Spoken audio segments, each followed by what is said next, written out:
चलिए 19.3 function of the tubules को जल्दी से रिवाइज कीजिए।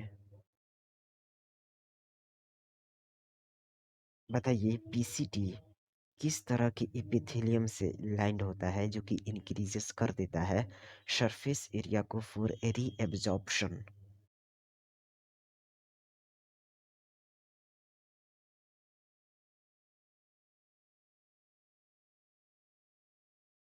जी हाँ, प्रॉक्सिमल कन्वोल्यूटेड ट्यूब्यूल यानी कि पीसीटी लाइंड होता है by simple cuboidal brush bordered epithelium से जो कि इंक्रीज कर देता है सरफेस एरिया को फॉर रीएब्जॉर्प्शन। बताइए nearly all of the essential nutrients और कितना परसेंट ऑफ इलेक्ट्रोलाइट्स और वाटर रीअब्सॉर्ब्ड हो जाता है बाय पीसीटी सेगमेंट।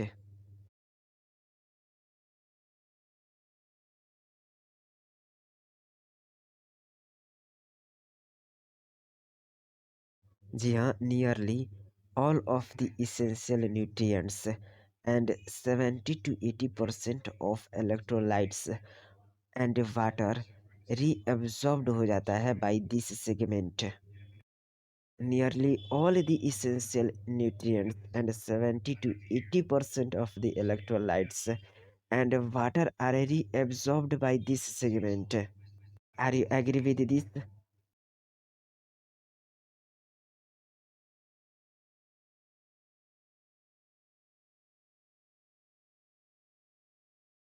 जी हाँ, nearly all the essential nutrients और 70 to 80% of electrolytes and water are reabsorbed by this segment.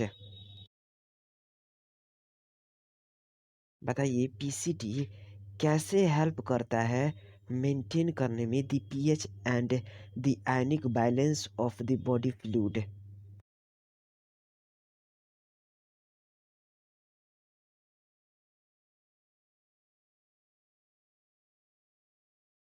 जी हाँ, पीसीटी हेल्प्स करता है to maintain the pH and ionic balance of the body fluid by selective secretion of hydrogen ions ammonia and potassium ions into the filtrate and by absorption of HCO3 minus from it.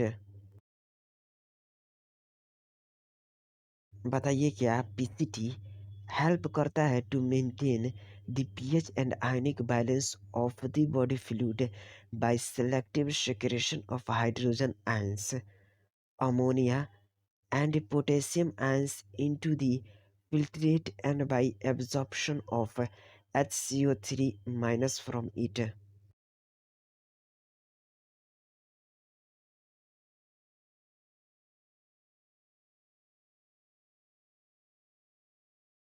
जी हाँ, PCT help भी करता है maintain करने में pH और ionic balance को of body fluid by selective secretion of hydrogen ions ammonia और potassium ions into the filtrate and by absorption of HCO3 minus ion from it.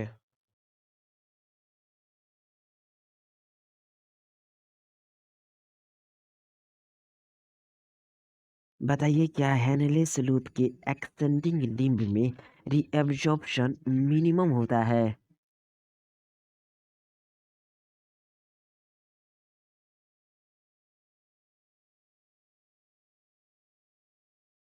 जी हाँ, हेनले सलूट के एक्सटेंडिंग लिम्ब में reabsorption minimum होता है। बताइए क्या हेनले सलूट के एक्सटेंडिंग लिम्ब में रीअब्जॉर्प्शन मिनिमम होता है? इसके बावजूद क्या यह रीजन प्ले करता है एक सिग्निफिकेंट रोल को in the maintenance of the high osmolarity of medullary interstitial fluid?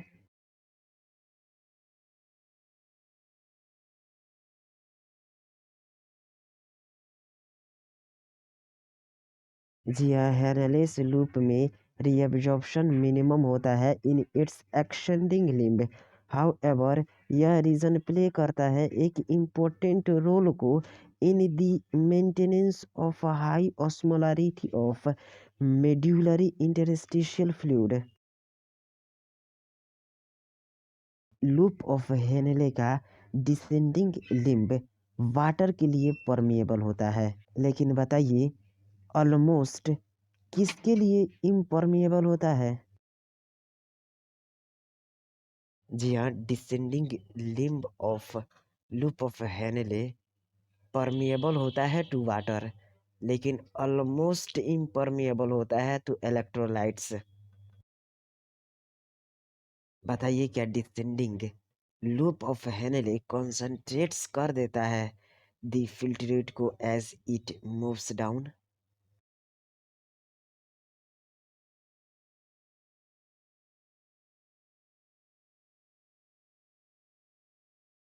जी हाँ, the descending limb of loop of Henle permeable होता है to water but almost impermeable होता है टू इलेक्ट्रोलाइट्स। यह कॉन्सेंट्रेट्स कर देता है फिल्ट्रेट को एज इट मूव्स डाउन।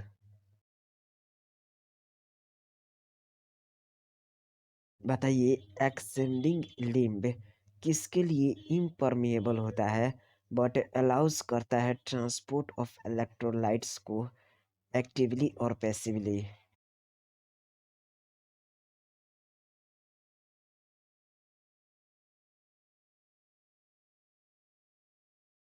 जी हाँ, द एक्सटेंडिंग लिम्ब इम्परमिएबल होता है टू वाटर बट अलाउज करता है ट्रांसपोर्ट ऑफ इलेक्ट्रोलाइट्स को एक्टिवली और पैसिवली। क्या एक्सटेंडिंग लिम्ब वाटर के लिए इम्परमिएबल होता है?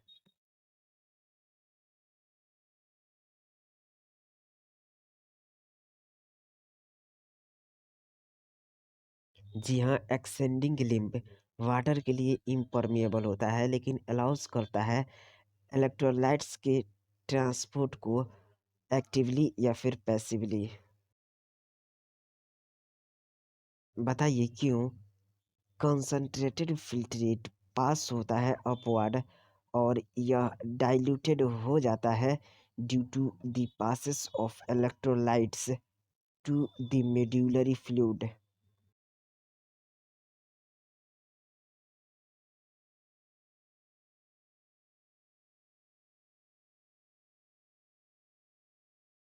जी हाँ, descending limb of loop of Henle permeable होता है to water but almost impermeable होता है टू इलेक्ट्रोलाइट्स। यह कंसंट्रेट्स करता है फिल्ट्रेट को as it moves down. Ascending limb impermeable होता है टू वाटर लेकिन अलाउज करता है ट्रांसपोर्ट ऑफ इलेक्ट्रोलाइट्स को एक्टिवली या फिर पैसिवली। इसलिए as the concentrated filtrate pass होता है अपवर्ड या डाइल्यूटेड हो जाता है due to the passage of electrolytes to the medullary fluid. फिर से बताइए कि क्यों कंसंट्रेटेड फिल्ट्रेट जब पास होता है अपवर्ड या डाइल्यूटेड हो जाता है due to the passage of electrolytes to the medullary fluid?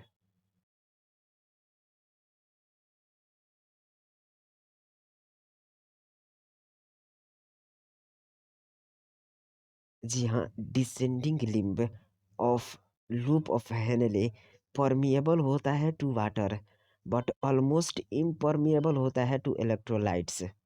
यह कंसंट्रेट्स करता है फिल्ट्रेट को एज इट मूव्स डाउन।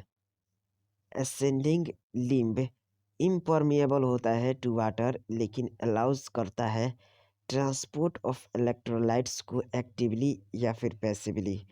इसलिए as the concentrated filtrate pass होता है अपवर्ड या डाइल्यूटेड हो जाता है due to the passage of electrolytes to the medullary fluid. बताइए डीसीटी यानी कि digital convoluted tubule conditional reabsorption करता है of sodium ion and water?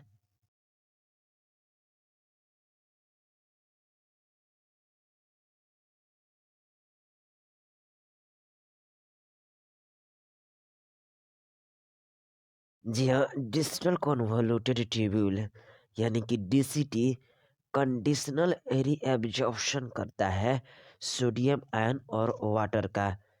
यानी कि conditional reabsorption of sodium ion and water takes place in this segment. बताइए क्या DCT capable होता है रीएब्जॉर्प्शन ऑफ HCO3 माइनस और selective secretion of hydrogen and potassium ions and NH3 का to maintain the pH and sodium potassium balance in blood?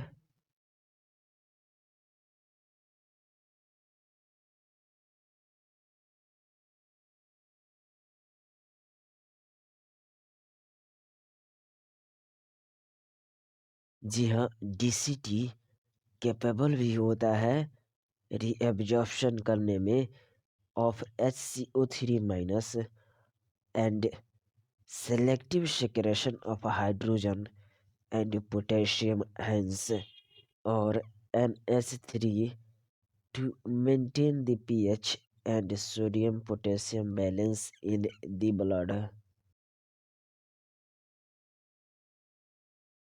Mind capture कीजिए figure 19.5 reabsorption and secretion of major substances at different parts of the nephron, that is arrow indicate direction of movement of materials का।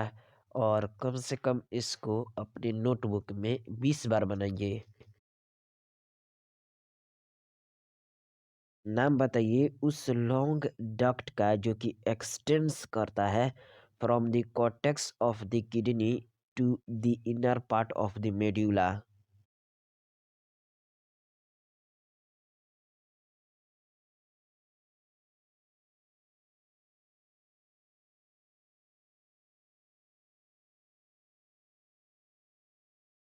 जी हाँ, collecting duct यह long duct होता है जो कि extend करता है from the cortex of the kidney to the inner part of the medulla.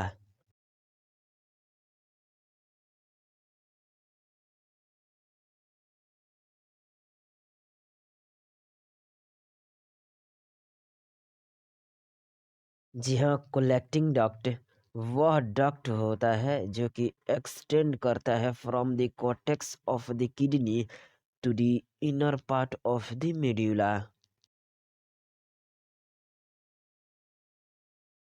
बताइए कोलेक्टिंग डक्ट से किसका लार्ज अमाउंट रीएब्सॉर्ब्ड हो सकता है to produce a concentrated urine.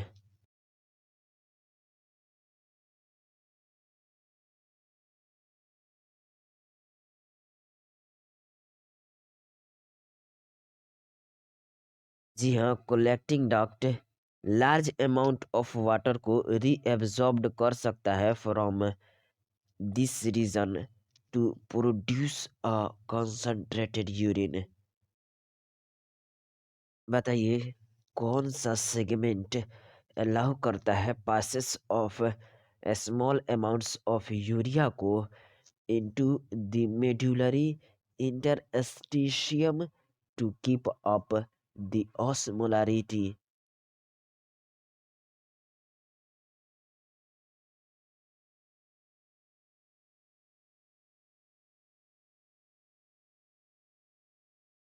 जी हाँ, कोलेक्टिंग डक्ट अलाउ करता है passes of small amounts of urea को into the medullary interstitium to keep up the osmolarity। बताइए क्या कोलेक्टिंग डक्ट प्ले करता है एक रोल को in the maintenance of pH and ionic balance of blood. by selective secretion of H plus and K plus ions.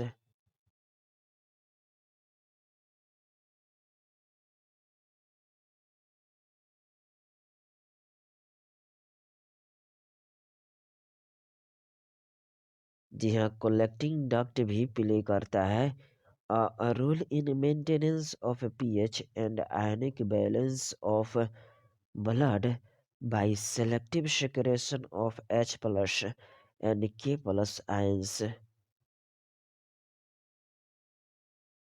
Revise कीजिए 19.4 mechanism of concentration of the filtrate को।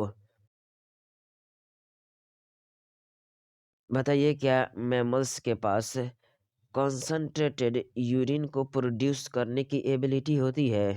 यदि हाँ तो बताइए इसमें कौन सिग्निफिकेंट रोल प्ले करता है?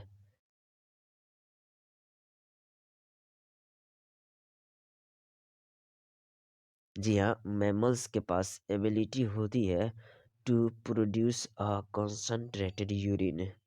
दी हेनलेस लूप और वासा रेक्टा इसमें सिग्निफिकेंट रोल प्ले करता है। बताइए limbs of loop of Henley में फ्लो ऑफ फिल्ट्रेट का डायरेक्शन क्या होता है?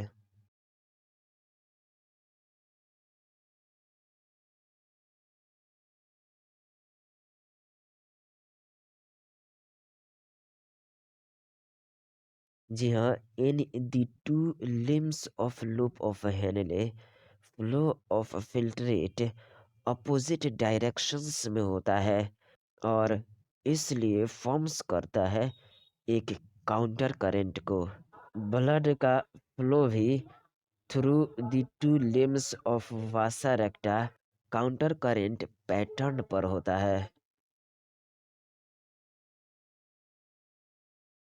बताइए क्या प्रॉक्सिमिटी बिटवीन हेनलेस लूप और vasa recta as well as counter current in them help करता है in maintaining an increase osmolarity towards the inner medullary interstitium, that is from 300 milliosmol per liter in the cortex to about 1200 milliosmol per liter in the inner medulla.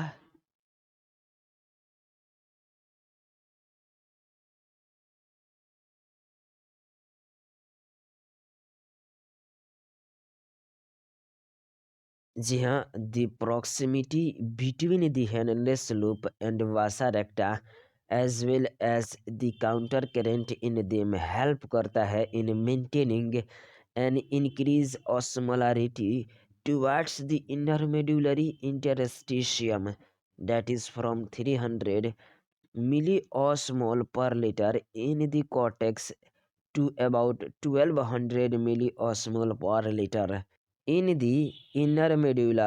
बताइए यह gradient mainly किसके द्वारा caused होता है?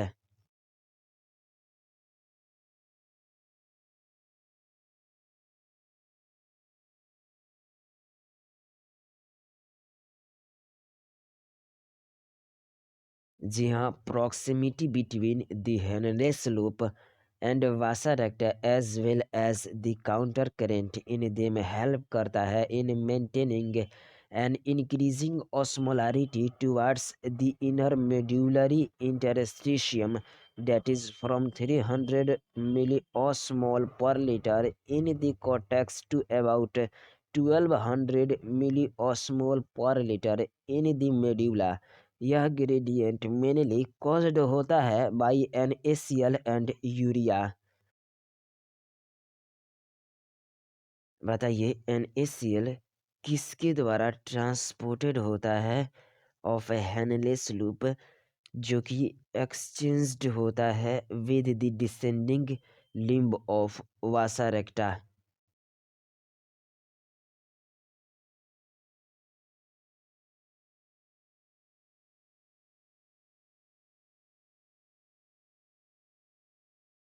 जी हाँ, NaCl transported होता है by the extending limb of loop of Henle which is exchanged with the descending limb of vasa recta.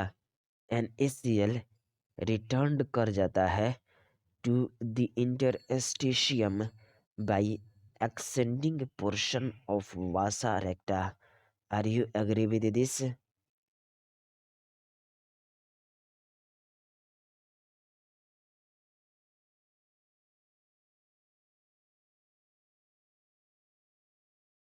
जी हाँ, NaCl रिटर्न कर जाता है to the interstitium by the extending portion of vasa recta.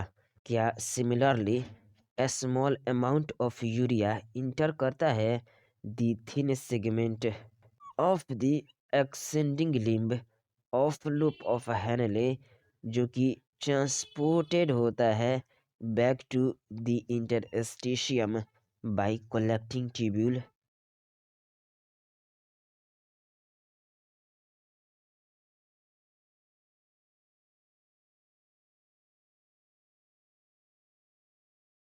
जी हाँ, NaCl return कर जाता है to the interstitium by the extending portion of vasa recta. Similarly a small amount of urea enter करता है the thin segment of the ascending limb of Henle's loop, which is transported back to the interstitium by the collecting tubule. The above described transport of substances facilitated होता है by the special arrangement of Henle's loop and vasa recta, जिसको counter current mechanism कहते हैं।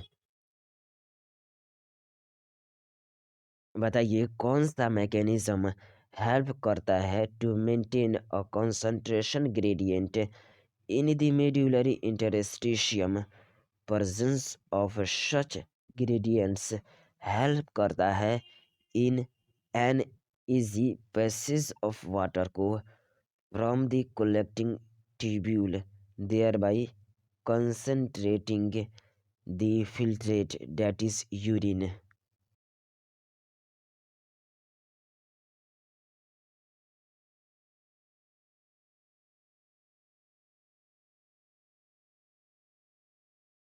जी हाँ, counter current mechanism help करता है to maintain a concentration gradient in the medullary interstitium.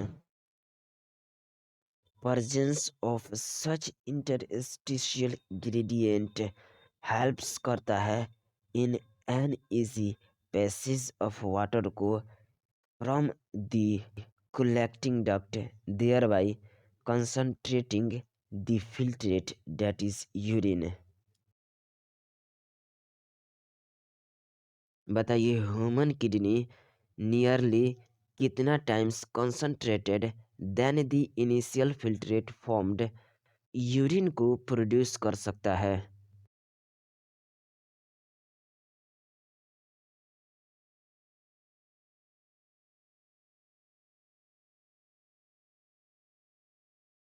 जी हाँ, ह्यूमन किडनी प्रोड्यूस कर सकता है यूरिन को nearly 4 times concentrated than the initial filtrate formed. चलिए figure 19.6 diagrammatic representation of nephron and vasa recta showing counter current mechanism को अपने notebook में 10 से 20 बार बनाइए, या फिर तब तक बनाइए जब तक कि आपको यह पूरा तरीका से याद ना हो जाए।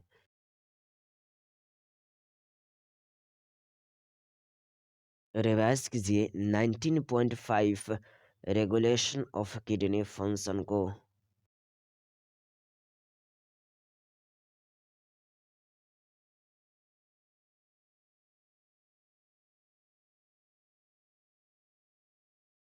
किडनी का फंक्शन एफिशिएंटली मॉनिटर्ड होता है और रेगुलेटेड होता है by hormonal feedback mechanism. Involving.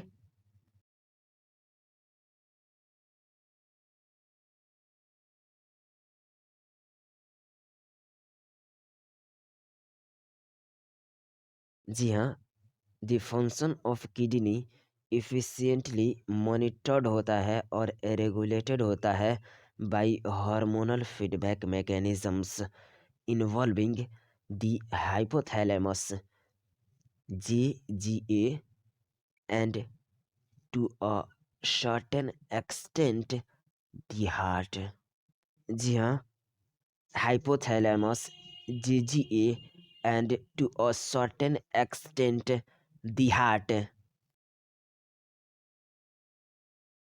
बताइए, osmoreceptor in the body किसके द्वारा एक्टिवेटेड होते हैं?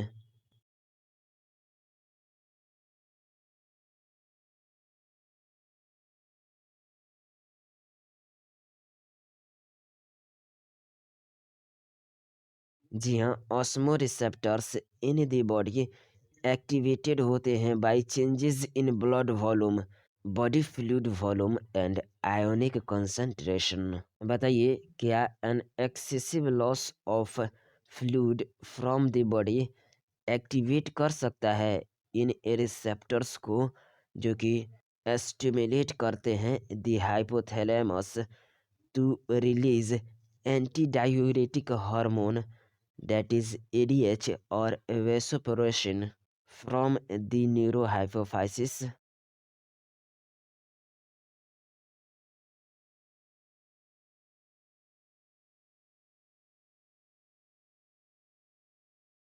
जी हाँ, an excessive loss of fluid from the body activate कर सकता है दिस रिसेप्टर्स को which stimulate the hypothalamus to release antidiuretic hormone, that is ADH और vasopressin from the neurohypophysis।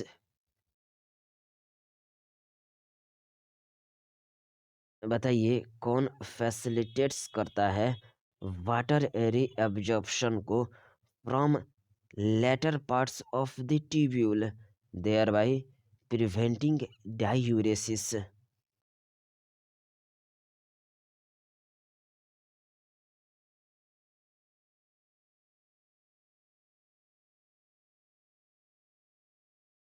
जी हाँ, एडीएच फैसिलिटेट्स करता है वाटर रीअब्जॉर्प्शन को from later parts of the tubule, thereby prevent करता है डायूरेसिस को।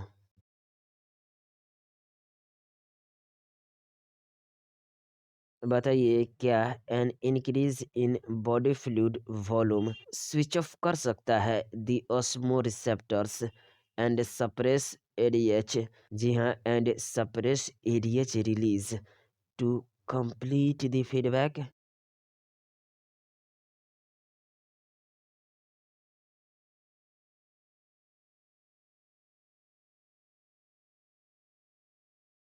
जी हाँ, N increase in body fluid volume switch off कर सकता है द ऑस्मो रिसेप्टर्स और सप्रेस कर सकता है द एडीएच रिलीज को टू कंप्लीट द फीडबैक। बताइए, क्या एडीएच भी अफेक्ट कर सकता है द किडनी फंक्शंस को by its constrictory effect on blood vessels?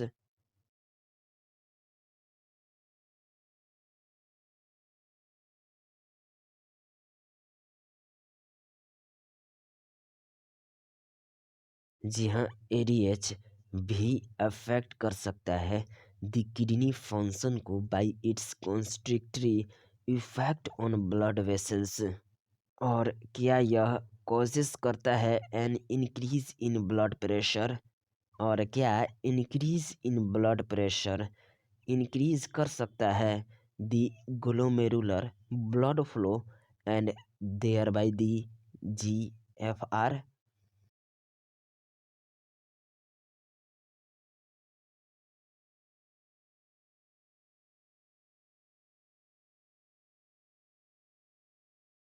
जी हाँ, एडीएच भी अफेक्ट कर सकता है द किडनी फंक्शंस को by its constrictory effect on blood vessels.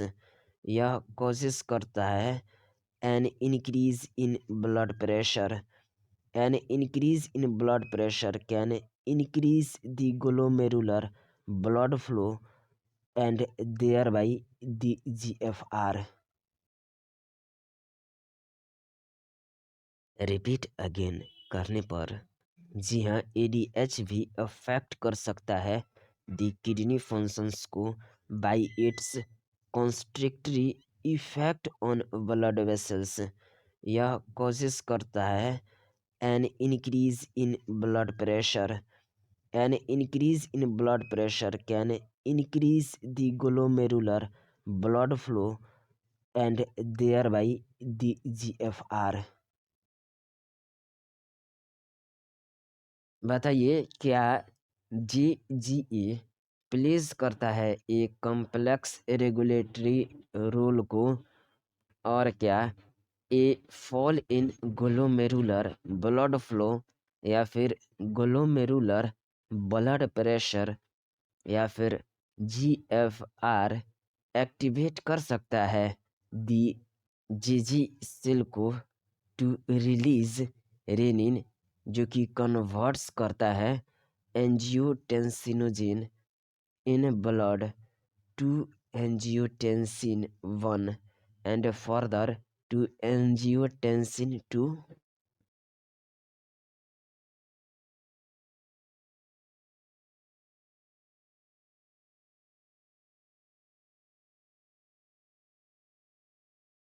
जी हाँ, दी JGA प्लेस करता है एक कॉम्प्लेक्स रेगुलेटरी रोल को a fall in glomerular blood flow या फिर glomerular blood pressure that is GFR activate कर सकता है दी जेजी सेल को to release renin which converts angiotensinogen in blood to angiotensin first and further to angiotensin 2।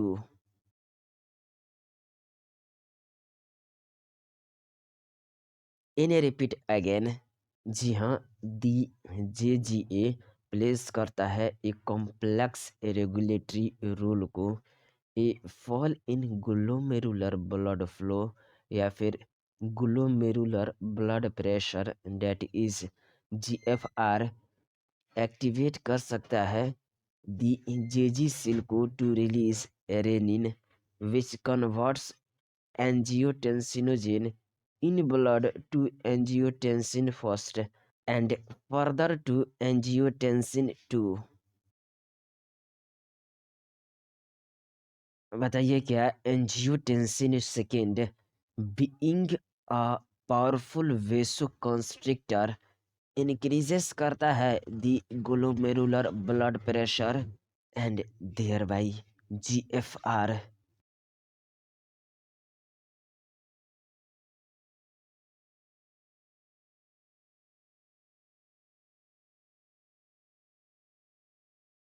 जी हाँ, angiotensin second being a powerful vasoconstrictor increase करता है the glomerular blood pressure को and thereby GFR।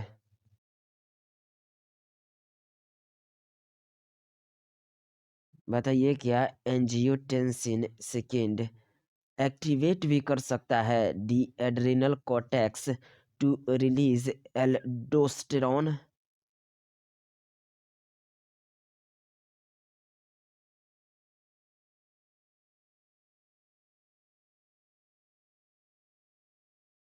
जी हाँ, angiotensin second activate भी कर सकता है the adrenal cortex to release aldosterone.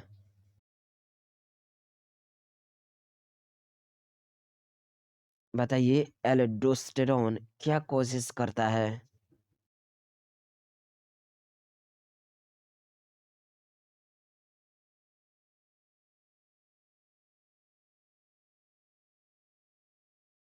जी हाँ, सोडियम आयन और वाटर का रीएब्जॉर्प्शन कोशिश करता है aldosterone from the distal part of the tubule. बताइए क्या एल्डोस्टेरोन कॉजेस करता है रीएब्जॉर्प्शन ऑफ सोडियम आयन और वाटर को from the distal part of the tubule. क्या यह लीड्स भी करता है to an increase in blood pressure and GFR? यदि हाँ तो इस कॉम्प्लेक्स मैकेनिज्म को जनरली किस नाम से जाना जाता है?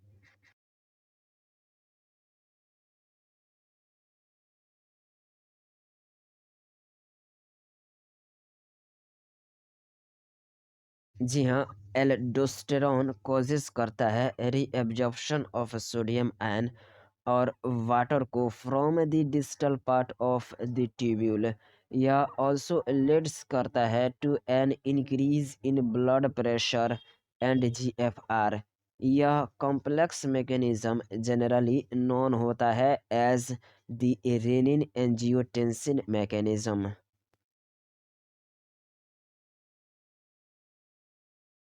जी हाँ, एल्डोस्टेरोन कॉजेस करता है रीएब्जॉर्प्शन ऑफ सोडियम आयन और वाटर को from the distal part of the tubule. यह ऑल्सो लीड्स करता है to an increase in blood pressure and GFR. यह कॉम्प्लेक्स मैकेनिज्म जनरली नोन होता है as the renin angiotensin mechanism.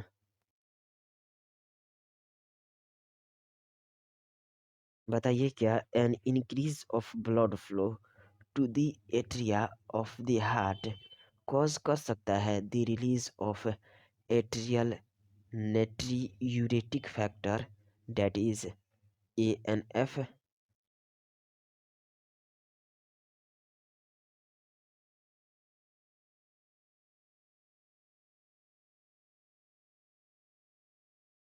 जी हाँ, the increase in blood flow to the atria of the heart cause कर सकता है the release of atrial natriuretic factor, that is ANF।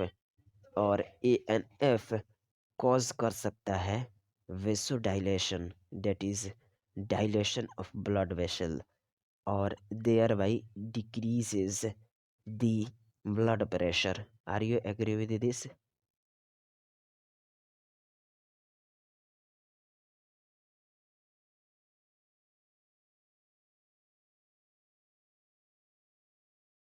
जी हाँ, an increase in blood flow to the atria of the heart cause कर सकता है the release of atrial natriuretic factor, that is ANF।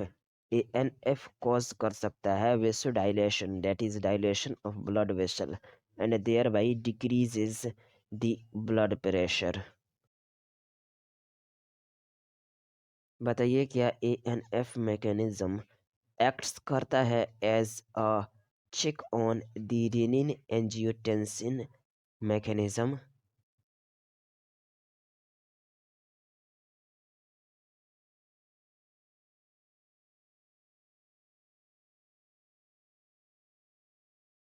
जी हाँ, ANF एक्ट्स करता है as a check on the renin angiotensin mechanism.